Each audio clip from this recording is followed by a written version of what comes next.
All right, good morning, good evening, good afternoon, ladies and gentlemen, the citizens of YouTube. This is Pastor Dowell along with JSNIP4 or Realist News. We're coming to you here tonight because no doubt we have some pressing news here. You all know, especially if you've been watching our latest videos, myself and as well as Joe here, we have some things that are going on in this world that's literally off the chain that, hey, the prostitutes out there, they're not going to keep you informed. They're not going to tell you what's going on. They're not going to tell you why Greece is acting and doing what they're doing. I mean, after all, everything is always the people's fault. And the people, you know, they need to get themselves together. They need to learn how to pull themselves up by their own bootstraps if you listen to what these people have to say. But they're not telling you what's really, truly going on. Besides that, we got gas prices going through the roof. Iran has already done halted sales to both French and the British companies. As far as oil, China's already done turn around and talk about it. Hey, if anybody makes any move unilateral, it makes no difference whatsoever at all against Iran, then we're going to take that as an act of war simply because they are allies.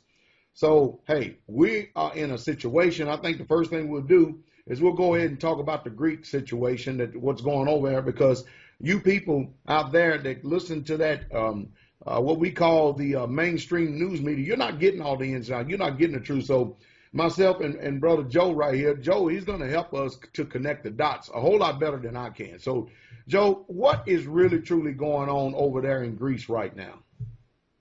Well, the bottom line is there's and I think it was, it may have been both Jim Sinclair and Bob Chapman that spoke about this. And there's an institution known as the ISDA, which is the only institution on the face of the earth that's allowed to call a default of a country or these bonds, the situation, the bonds, a default. And they apparently are refusing to call a default a default. And as long as they do that, you see, because if they declare a default on Greece, okay, the Greek country is done, it's a default, the bonds are history. That would be what they call a credit event. Close that door real quick. And if a credit event takes place, that means all of this just got wiped out. There's a default. They're going to start to say, well, who's next? If that just happened to Greece, and now basically the Greek people in the country just left the euro based off of that default. What happens is every time there's these bonds and you know, like we heard about MF Global investing into the Greek debt and the European debt, you know, the bonds and whatnot, and losing that bet, and they went bankrupt and then stole people's money with them in that part of that bankruptcy because they lost that bet. Right. If we have a credit event, as they call it, a default, you're going to have credit default swaps, CDS, which are basically insurance on that event not happening. And if it does happen, you guys are made whole again. And when you take into consideration the amount of derivatives and all this other just nonsense which is a derivative is a bet on a bet on a bet of some underlying asset, which is insane. They're to the tune of tens of trillions of dollars. So we're going to have them not calling a default a default. And because they refuse to do that, we're not going to necessarily see these credit default swaps get called into play, at least not yet. And once that happens, it's just a trickle-down effect. And if those credit default swaps are called upon because of the default takes place and everyone with these bonds loses, okay, I now have an insurance claim basically. Give me my money, make me whole again. There's not enough money to make everybody whole again. Right. Because it's just like an insurance company. It would be like saying all the insurance and the homeowners insurance and the entire United States of America, whatever companies, just combine them into one huge company. It doesn't even matter. You take that, and then all of a sudden, a hurricane smashes through all of Florida, all of Tennessee, all of California, you know, every state, one by one and rapidly one by one. There's not enough insurance in the world, or much less the United States, to fix all this problem, which is why it's insurance. We expect one little fire to put out over here, and we got the funds for that. But we don't have the funds to put out fires in every state, so to speak. So they're trying to avoid this. So they don't have this cascading event. But what happens as a side effect of them not calling a default and not just doing it by the book, so to speak, is they're going to make these central banks continue and continue and continue and continue to print and print and print and print and print money to give to whoever needs the money, which is all the banks, because they're the ones holding all these bonds for the most part anyways. Mm-hmm.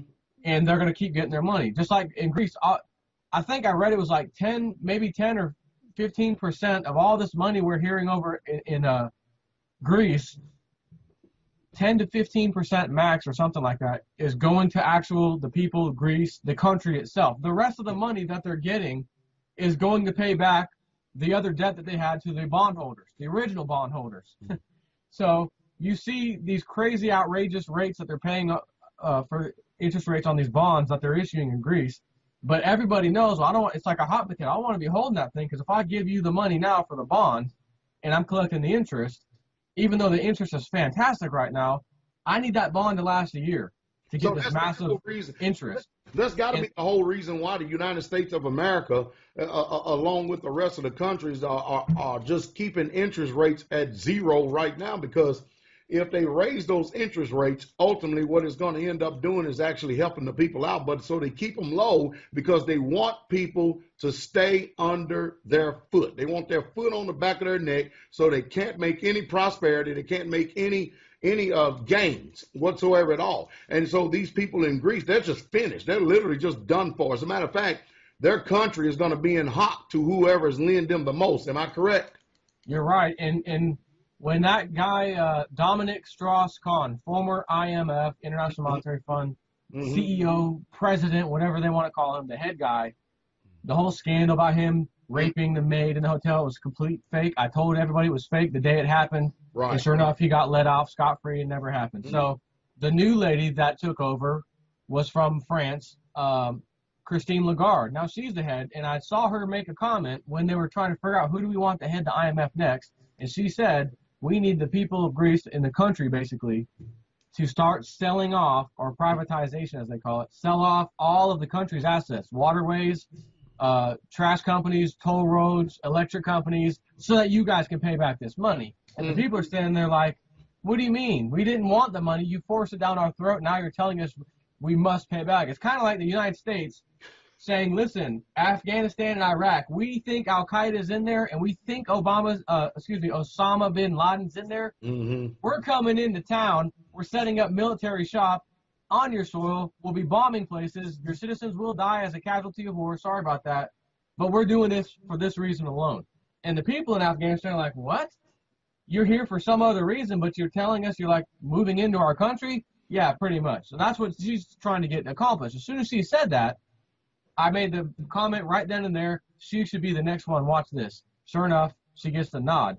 Now, the interesting thing about Greece is that the people that are in those companies that they want to privatize off and sell so that they can pay back some of this money, which it'll be a failure anyways, because even if they did do that, they're still going to go bankrupt, and then they'll be left with nothing.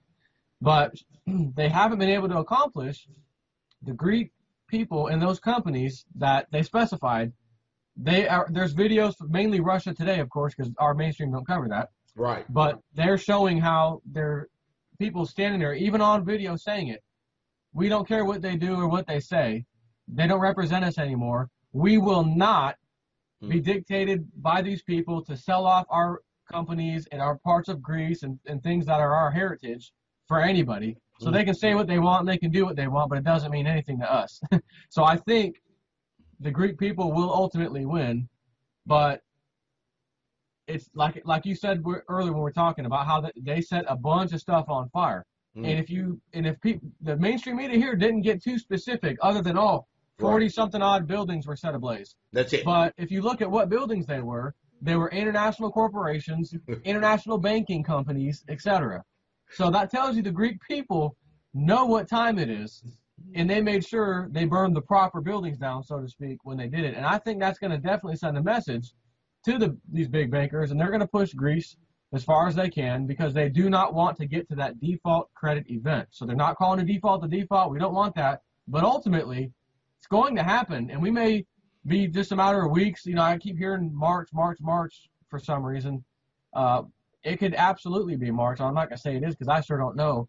But once Greece, like I mentioned to you, matter of fact, let me back up for a second. Like I mentioned to you this morning when we were talking about I turned on C-SPAN, and they have an advisor to the IMF on there. Mm-hmm. I'm like, oh, this ought to be interesting. And people were calling in. I love this, how they're putting him on the spot. But the guy, I was waiting for him to back off and, you know, do the old standard banker thing. But I don't think this guy was like one of them. I really think his company just advises them on whatever capacity.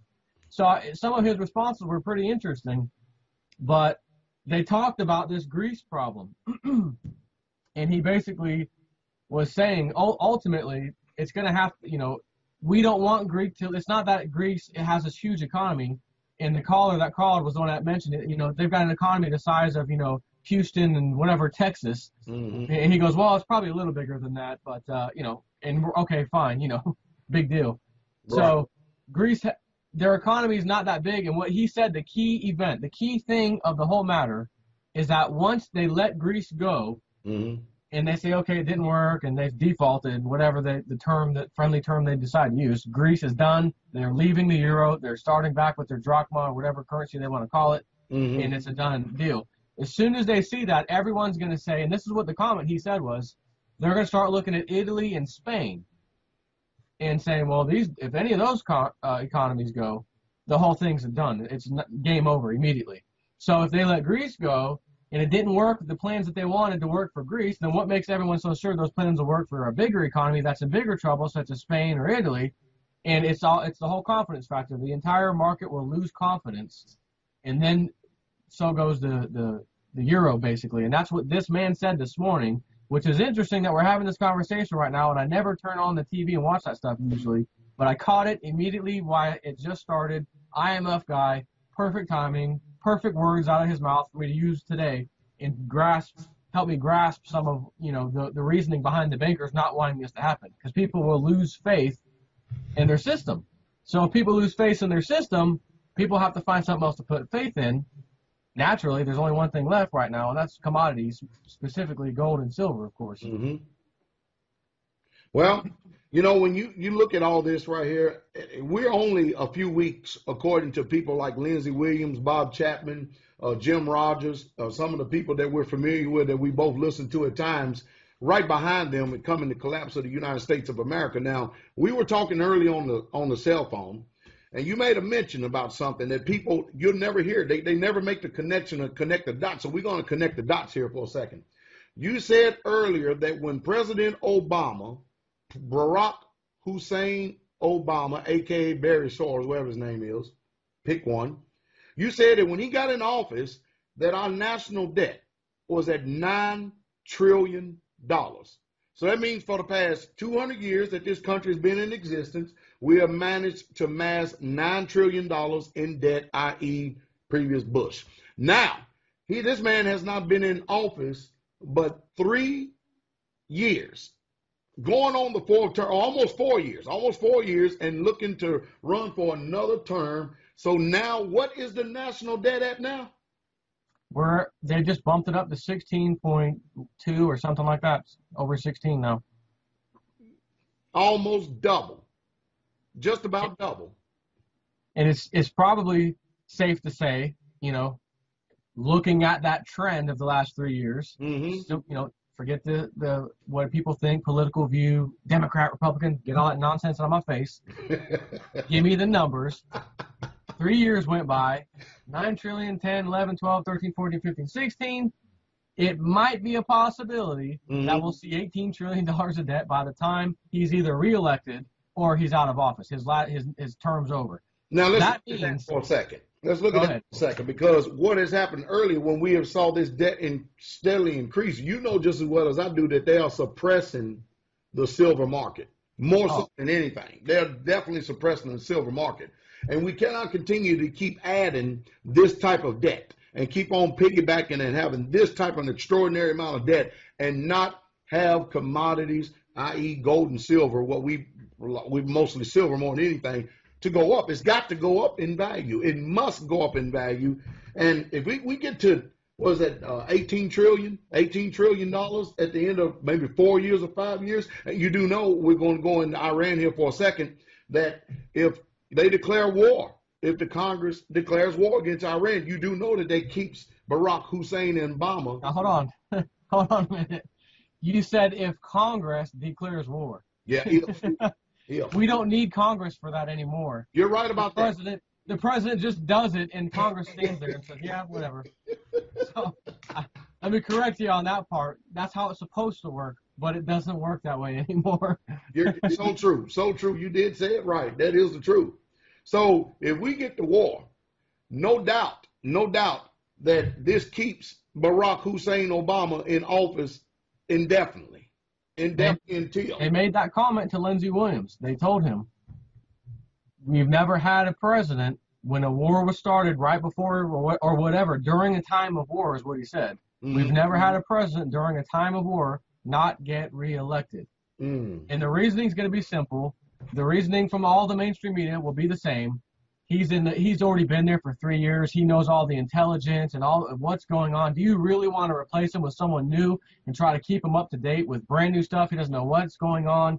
You don't want, they're going to sell him back to you, America, probably hook, line, and sinker, more than likely. We had one little sliver of a chance of him not getting on the ballot in Georgia, and then at the last minute, of course, the judge said, no, I'm dismissing this whole thing, even though he stood in contempt, Obama stood in contempt of court by not showing up.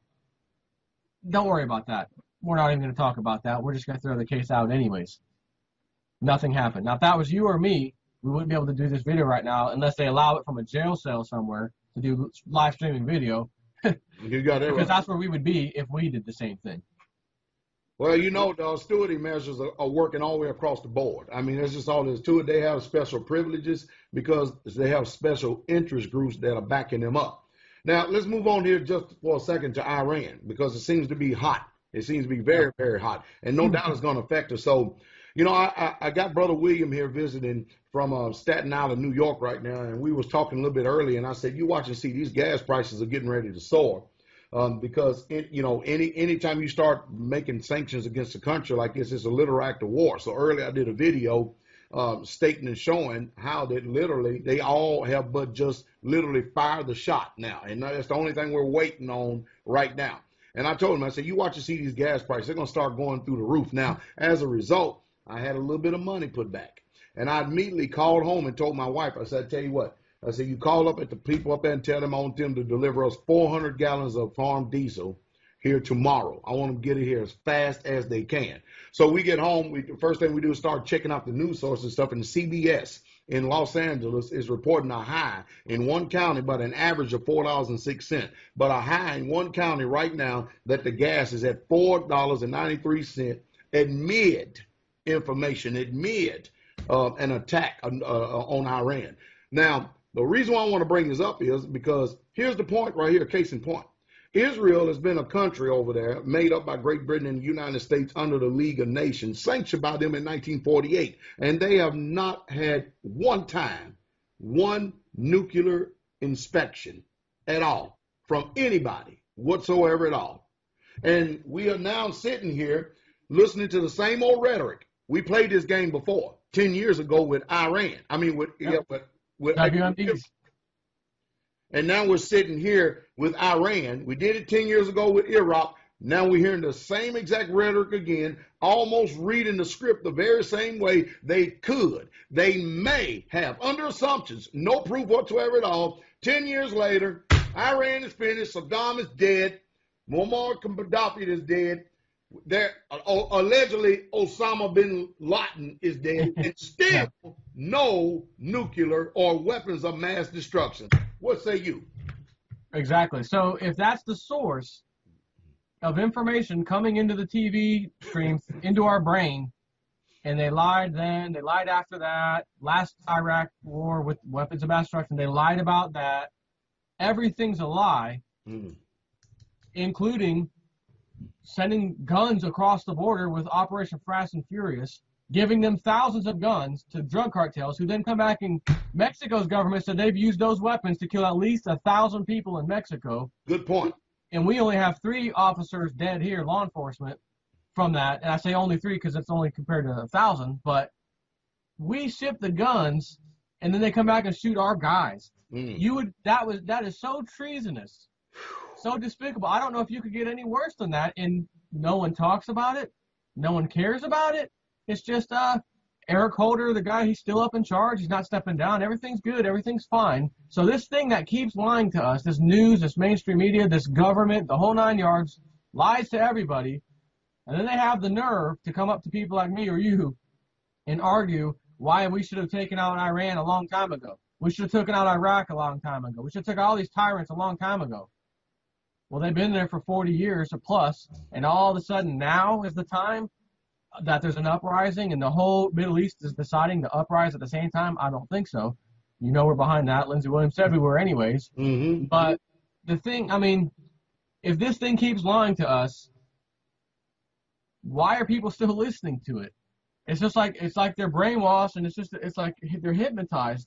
And yeah, I know they got that wrong. I know they got that wrong. I know they lied to me about that. It's almost as if because you turn on the TV on any given day and there's so much stuff, even if you're just watching news all day long, there's so much different stuff they talk about.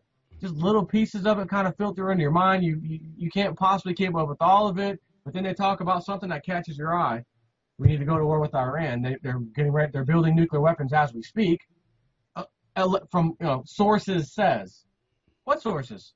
Yeah. Who's the source? Yeah. My freaking boss. Yeah. In the back actually is the source. But we're news, and we don't actually have to tell you the truth. And there was a case you may have heard of in Florida. A Fox News network was doing this on the bovine growth hormone that they inject in the cows. Was not too good for humans. And these two reporters, this guy and this girl, decided we would love to get on that and do an investigation. So the boss was like, go for it. They started uncovering massive thing. And by the way, the growth hormone was made by Monsanto, I believe. It's probably hard to believe. But they do this massive investigation. They're ready to blow the whole lid off this story about what they're injecting into the cows and what we're basically in turn eating and drinking from the cows. Everybody would want to hear this whole story. And then all of a sudden, exactly, the boss pulls them in.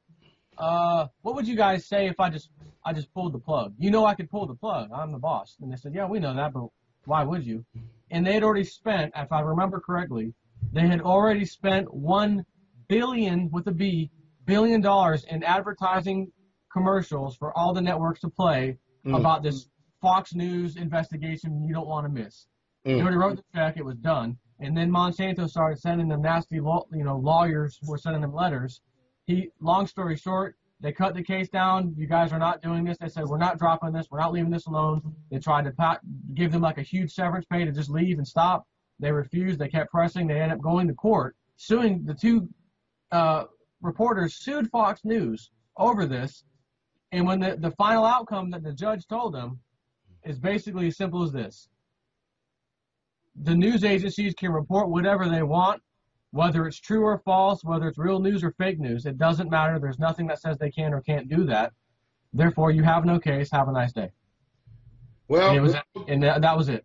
Just as well as I do, that proves once again that, hey, there's no way we can have a free country. We are under an illusion of freedom. There's no way we can have freedom of speech if we don't have freedom of press. So you've got people out here who are trying to do the job, doing the best they can to report the facts, report the news, and then you're supposed to go to a court that should be of integrity, of the highest of honor. And you go there and immediately that case gets wiped out because in sake of keeping big corporation alive, keeping the propaganda going. And earlier I mentioned the 3 Ds I talk about. Docile, dormant, and demoralized. I'm finna now make that 4 Ds. I'm gonna start off with D. Dumb, docile, dormant, and demoralized, because that is exactly the way that us as an American people are today, and it's ridiculous and it's off the chain. There's no such thing as what we call a free country right now in this world called the United States of America, where we live in right now. Court system has been hijacked. The White House is hijacked. Every corporation in this country is hijacked. And not only that, the people, we are the ones feeling the pain. We're the ones that are feeling the brunt from it. And if we don't start taking advice from wise people and start making our own way and start doing the things that we know that we need to do in order to preserve our own self, then as people that are being deceived by these people, we deserve exactly what we get. And based on that, based on your observation of what you just described, of what you're seeing in our society here, and even right this very second, are you a betting man? Are you hopeful, or do you see currently the mass part of American society is definitely awake and this whole thing can be turned around? I see probably 98% of them are just asleep. They own a placebo. They own Ritalin, Prozac, and any other psychotropic drug. I don't see America awake as a whole. So basically, history is going to have to repeat. People are going to have to be devastated, and which in turn makes them pissed off, Right. and makes them want to do violent things Yeah. to get something done, to get their anger out, which is what history always shows. It's probably a safe bet to say that's probably going to come here based off of history alone, based off of, as Gerald Celente says, current events form future trends. And the current events are nobody on Wall Street goes to jail, hands off, nobody at the top, Eric Holder, Fast and Furious, anything, nobody's going to jail there. Everybody's paid off. So as long as that continues, this thing's going to spiral out of control slowly, more and more, until it hits some kind of breaking point, which I think we're going to be looking at here from the looks of it. And again, using Lindsey Williams as a partial source here, it's looking like they're going to pull the trigger right now. I mean, we've got a Dow Jones, 13,000 points. Oh, my God, we haven't seen those numbers since years ago. Unbelievable. And aside from that, if we just talk about that for a second, let's just say we've been at 13, and matter of fact, let's say we're at 14,000 right now. And then you go back to the year 2000, you always have to adjust for inflation, even the BS inflation that they tell us to give us 2% per year. Okay, that's fine. Right. And then you get to where you're at today, the stock market has gone down with those numbers. It actually has gone down when you include these things. So at the same time, what about gold and silver? 12 years ago, 10 years ago, silver was $4, $5, and $6 an ounce. Even after hitting $50 an ounce and then coming back down now to settling around 33, 34. Today, I think it was around 34. Just take that, $34, 35 bucks, whatever, versus $4 and $6 thereabouts, 10 years ago. And compare that to the stock market or any other investment nonsense that these, investment gurus, investment strategists come over to my company. I'm a certified, and that's another thing that these people, you work for an investment group, and I took the test, and I'm a legal advisor now. I'm now allowed to pull in people and basically suck in their retirement that I know I'm going to lose. Right. And people look up to them and say, well, he's an expert. He's licensed. He works for, Charles Schwab or some other bozo, big time company. Why would I listen to you, bozo, JSNIP4, and bozo, Pastor Dowell? You're a pastor. What are you talking about financial? You don't know nothing. Right. JSNIP4, you're in your freaking laundry room with a fake green screen behind you. What do you know? I'm not listening to you two idiots. I'm listening to the expert. And then you find out all you had to do was take this little simple nonsense of a test. Probably had a cheat sheet. Here, done. Now I'm certified. I can work for you and basically read a script and sell people on this and pretend that I'm the expert and tell them to get into these, these paper assets, all different kinds. It's like a big treasure trove of paper assets. What do you want? You want stocks and bonds and treasuries, or, you want a money market account? Get that garbage out of my face. I mean, and then you present these people. Well, here's why I'm saying that. Here's a chart of gold and silver, last several years. Take a peek. Here's a chart, last several same years, of the dollar. The dollar goes like this. Right. Gold and silver does the exact opposite in a huge, larger percentage-wise move, even though it looks the same going up. And like I said, I was talking to my boss, and he's like, well, when the economy turns around here shortly, man, what should I do with my silver? Where should I unload it? I said, boss, there's not going to be a turnaround. Not anytime soon. And the turnaround comes after the collapse, not because of them printing more money and slowly kicking this can down the road. And I gave the same example we're talking about. We had $9 trillion of debt. When this guy leaves office, it's going to be 18. If we could pay it off and if we could get our financial house in order, why is this number skyrocketing rapidly out of control right now if you think there's going to be a recovery? And I hate it because he just has the news on. He's like the average person with the news on. And I told him last year when he called me, hey, about China, I heard China's going to bail out the EU. China's not going to step in. I said, man, that's the second time they've said that. The first time was a lie. There's nothing coming out of China confirming that. I'll tell you right now, it's a lie. Mm-hmm. Yeah, all right. And sure enough, it was a lie. Nothing happened. And then it happened a third time. They tried to run the story again, like, 3 weeks later, 2 weeks later. China to bail out the EU again. Stock market rises some more. It's just fake news. It's not even real news. It's just a story they run. They don't care who said it. No one said it. Doesn't matter if anyone said it. Just run it because we need to make the market go up. And in this insane economic situation we're in, the people will look at us like we're crazy if the market just goes up because there's no reason for it to go up. So we need the worst ridiculous stories. We need anything we can to make this market go up. So one day, China's going to bail out Greece, the market rises. The next day, China's going to bail out Greece, and then they use that for the opposite excuse. Market's down today because China might step in. Mm-hmm. But wait a minute, last week it was supposed to go up because China was going to step in. You're not supposed to pay attention, bozo. Let us do the talking. You just sit there, eat your popcorn, watch your American Idol show, and just kind of look at the little scroll bar at the bottom of the screen and your little dazed, hypnotized view of the news going by because they got the news playing. You want to hear what they have to say. They're showing you stuff on the screen, but then they got this little ticker bar down here. What is that? What is that saying? Iran may have nuclear weapons. They're gonna. So you're like, I gotta get this news. I saw this thing. It's an alert. It's fake. Everything's fake. The whole damn world we live in is an illusion. Yep. It's like the Matrix, like you said before. It's like the Matrix. Mm-hmm. And me and you are like Neo and Morpheus or something. Since you're the black guy, you're Morpheus, and I'm Neo. Okay. We're trying to unplug people, and they're fighting us. That's the truth. I don't believe you. Plug me back in. And we're in trouble. Agent Smith is going to hand us our butt here shortly. The sad part about all this is, bro, that is just the truth too. And you know what? What they are doing everything they can to deceive all the people who have a little bit of capital, a little bit of money still left.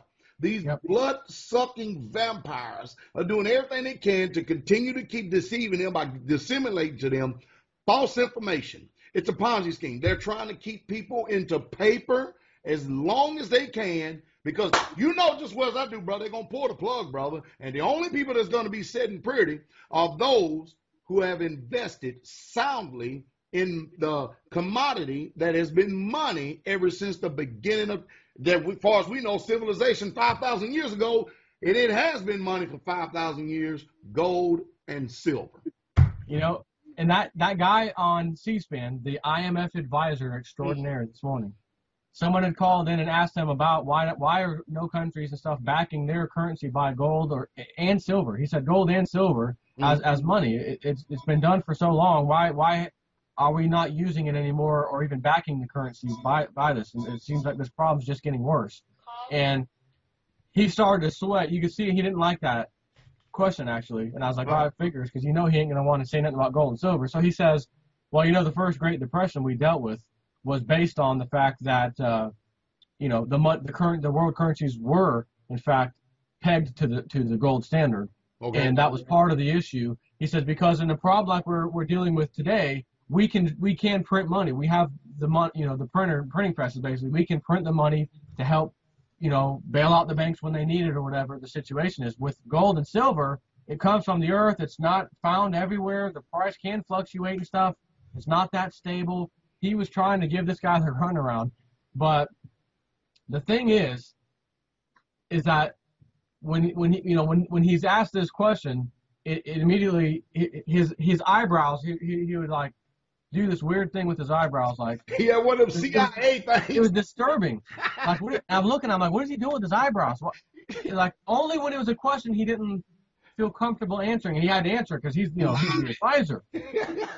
And so this guy, I'm hearing someone on TV mentioning gold and silver. You need to have gold and silver.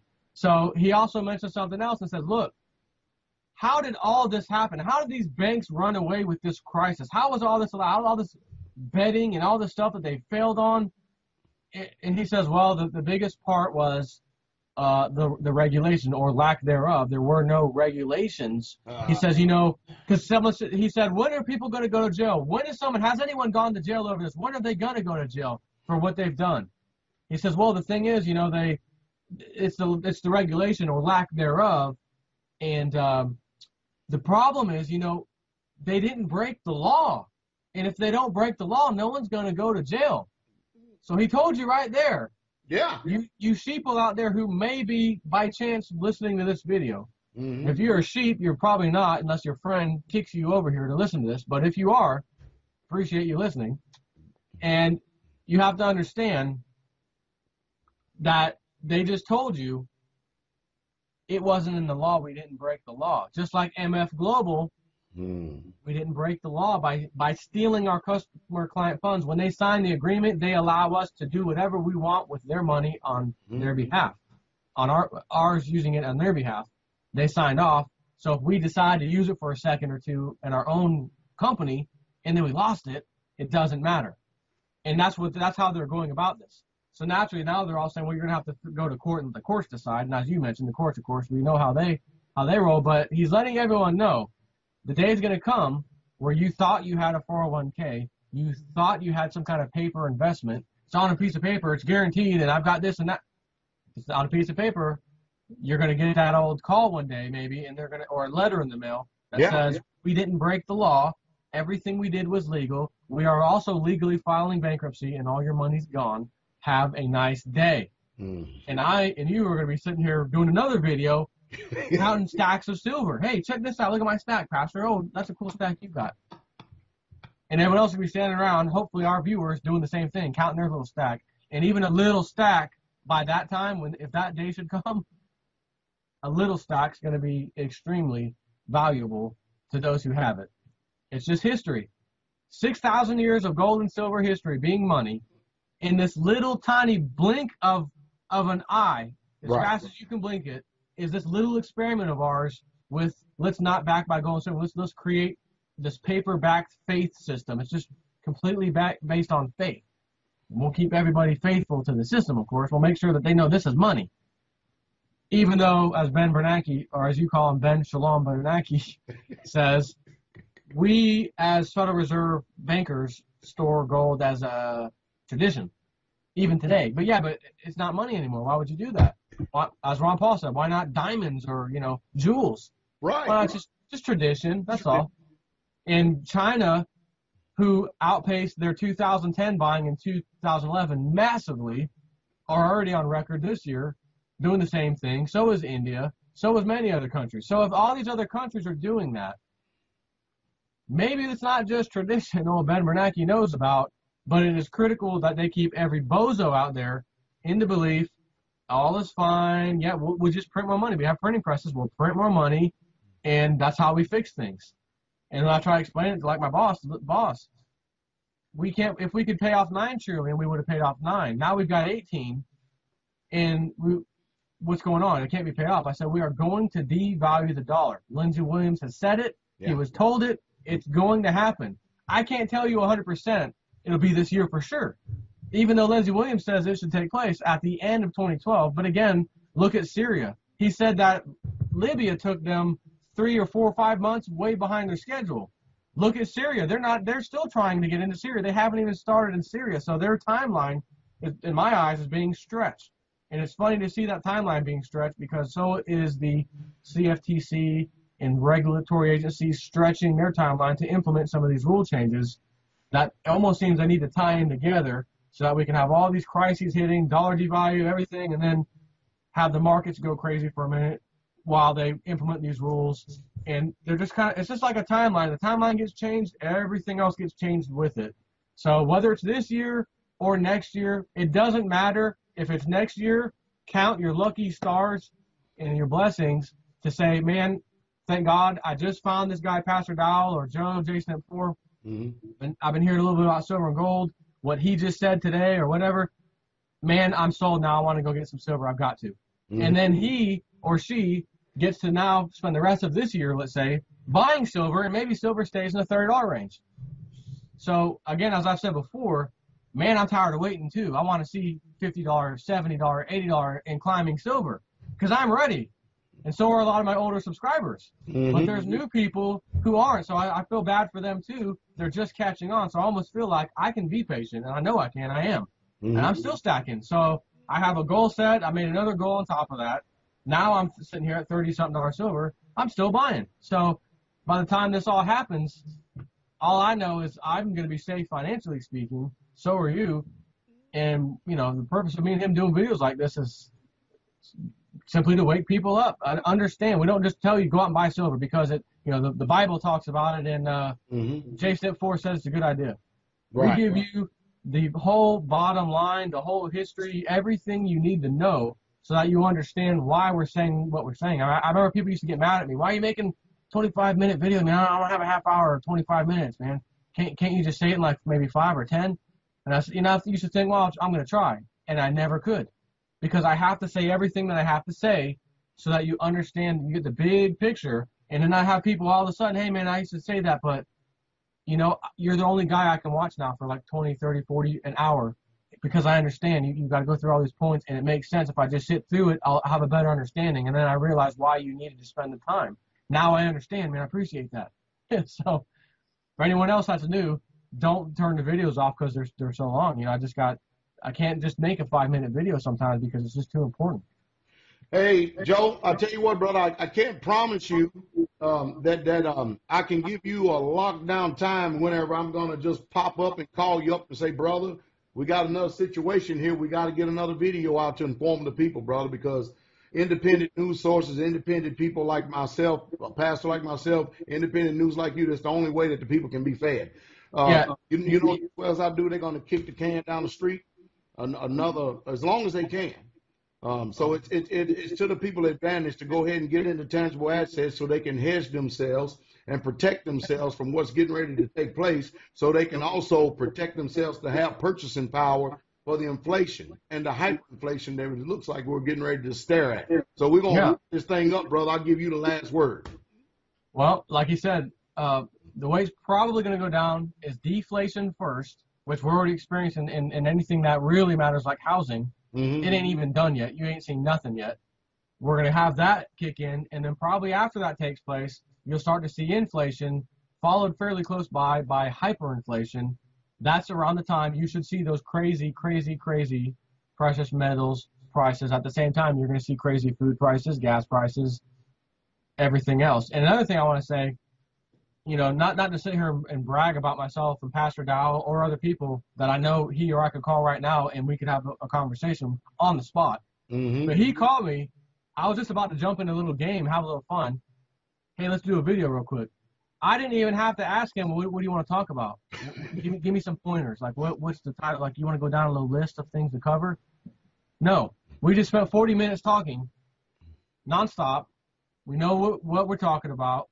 We've done the research. We can strike up a conversation at any time. You can call me at 3 o'clock in the morning and wake me up, and I can run in here and just hit record and start talking and then answer. I don't have to say, well, wait a minute, Pastor. Let me go research this real quick. These idiots on TV, you know, they got the little thing in their ear and they got their hair covering it, and you know, a lot of times they'll look this way so the camera can't see this ear, and they're, you know, talking. They're asking the hardball questions, and it's all staged. They got a little earpiece. It's telling them what to say, how to respond. Just like presidents and all these leaders, they got the teleprompters. They can't hold a conversation about an economy. They don't know how anything works. They've got advisors that advise them, and they just sign the check. I'm going to sign off on this executive order. I'm going to sign off on this bill, make it into law, because my economic advisor, who was a $20 million a year former JP Morgan sit on the member of the board guy, is now my main financial advisor. And he thinks it's a good idea that we just print money out of control. I'm going to sign off on this and do whatever I got to do. Nice little committee of 12 people to, you know, help me pass these financial rules. It's just incredible. So that's all I got to say at this point. I go on a whole another 40 minutes on that stuff. Hey, I appreciate you coming in here. We appreciate each and every last one of you that is actually tuned in to watch this particular news segment right here. And we're going to come back and do it from time to time. We can't promise you exactly when, but we're going to do it from time to time as situations continue to arise here. And we're going to do everything I can to get you the pertinent information that you need in order to inform yourself so you can be in a position to make the right moves. Brother Joe, appreciate you coming on, brother. I know the people are going to enjoy this. I know that the video is going to go viral, at least in my arena as well as yours and stuff. And I'm sure that they're going to be talking about this for days to come. And they're going to be sending us private messages. Y'all better not stop this. If y'all do, I'll come up there and choke the fire out of both of you. Have a good night, brother. All right, brother. Take care. All right. Shalom.